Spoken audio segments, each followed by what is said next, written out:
Welcome to my channel study IT JEE. आज हम बात करने जा रहे हैं कि how to crack JEE mains and advance exam in 2018, यानी कि नेक्स्ट ईयर हम कैसे अपने एग्जाम को आसानी से क्रैक कर सकें। बहुत कल ही जो 2017 का जेई एडवांस का पेपर था, बहुत सारे लोगों का एग्जाम अच्छा भी गया और बहुत सारे लोगों का एग्जाम अच्छा भी नहीं गया होगा। अगर वो फाउंडेशन बैच के हैं, अगर वो 2018 के लिए प्रिपेयर करना चाहते हैं तो ये मेरे वीडियो को जरूर देखें कि उनकी किस रीजन से उनकी एग्जाम क्वालिफाई नहीं हो पाई।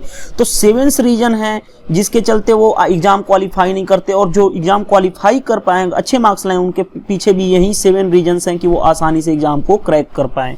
तो ये 7 पॉइंट्स कौन कौन से हैं, चलिए देखते हैं। ये 7 पॉइंट्स ये है। फर्स्ट पॉइंट आता है कंसंट्रेशन। जो जिस पर्सन का, जिस मतलब स्टूडेंट्स का इस बार एग्जाम क्वालिफाई हुआ, उसके पीछे यही रीजन था कि उसके पास कंसंट्रेशन होती है। डेली रेगुलर बेसिस पे और रेगुलर 8 से 10 आवर अपनी पढ़ाई को करता है। और जो उनका क्वालिफाई नहीं हो पाया वो क्या करते हैं, एक दिन तो पढ़ते हैं, बाकी दिन वो नहीं पढ़ते हैं, इसी रीजन से उनका एग्जाम क्वालिफाई नहीं हो पाया। और जिनका एग्जाम क्वालिफाई हो पाया वो रेगुलर बेसिस पे कंसंट्रेशन से फोकस करके पढ़ते हैं। सेकेंड पॉइंट होती है कॉन्सेप्ट यानी अंडरस्टैंडिंग। जिनका भी एग्जाम क्वालिफाई होता है वो कॉन्सेप्चुअल पढ़ते हैं, और जिनका एग्जाम क्वालिफाई नहीं होता है तो वो कॉन्सेप्चुअल नहीं, उनकी मतलब कॉन्सेप्ट वीक होती है। तो पहले अपनी कंसंट्रेशन पे फोकस करें, साथ ही साथ उसके साथ कॉन्सेप्ट बनाएं।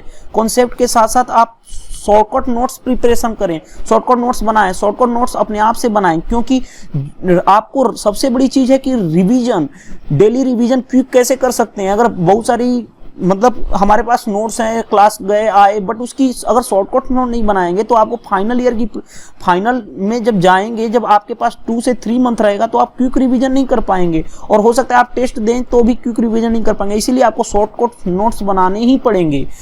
Practice, a lot of practice. JEE mains और जेई एडवांस का ऐसा एग्जाम है, इसके लिए बहुत ए लॉट ऑफ प्रैक्टिस की जरूरत होती है। और जब आप ए लॉट ऑफ प्रैक्टिस नहीं करते तो आपको कभी एग्जाम क्वालिफाई। तो ये 7 पॉइंट्स जो हमने ये लिखे हैं, अगर ये आप रेगुलर बेसिस पे करते हैं तो आपकी जो आसानी से आप एग्जाम को, जेई मेंस और एग्जाम को, एडवांस के एग्जाम को आसानी से क्वालिफाई कर पाएंगे। और कोई भी व्यक्ति आपको एग्जाम क्वालिफाई करने से रोक नहीं सकता अगर आपने ये 7 स्टेप्स फॉलो किए।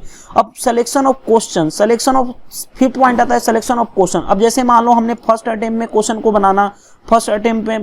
बनाना स्टार्ट कर दिया, फर्स्ट अटेम्प्ट में ही क्वेश्चन को बनाना स्टार्ट किया, वो क्वेश्चन बन गया। अगर सेटिंग, और जो क्वेश्चन नहीं बना उसको हम क्या कर लेंगे, स्टार मार्क कर लेंगे। स्टार मार्क करने के बाद जब हम क्विक रिवीजन करेंगे तो हमें ये पता चलेगा कि ये क्वेश्चन हमसे बना ही नहीं था। और जब लास्ट के 2-3 मंथ रहेंगे तो इसको आसानी से हम इसी क्वेश्चन को रिवीजन करेंगे, ताकि आपको ये वाले क्वेश्चन जो बन ही गए उनको बनाने की जरूरत भी नहीं पड़ेगी। और सबसे बड़ी मेन चीज है कि आप इतना प्रैक्टिस करने के बाद आपको प्रीवियस ईयर के क्वेश्चन बैंक को चैप्टर वाइज बनाना होगा।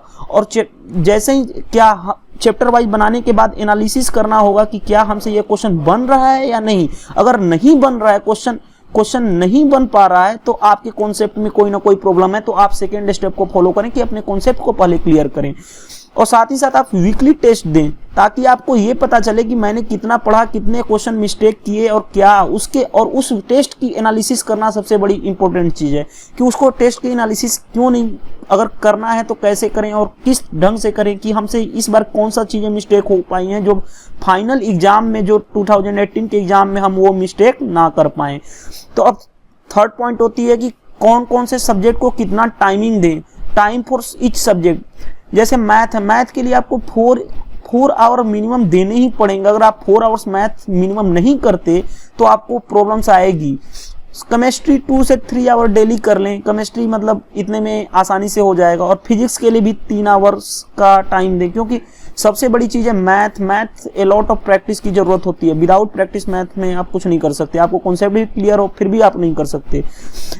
If you follow this step, regular concentration purpose, then sure you will be qualify the JEE mains and JEE exam. मतलब अगर आप ये 7 स्टेप्स फॉलो करते हैं रेगुलर बेसिस पे, अगर फॉलो करते हैं तो आपको कोई भी व्यक्ति आपको एग्जाम क्रैक करने से नहीं रोक सकता।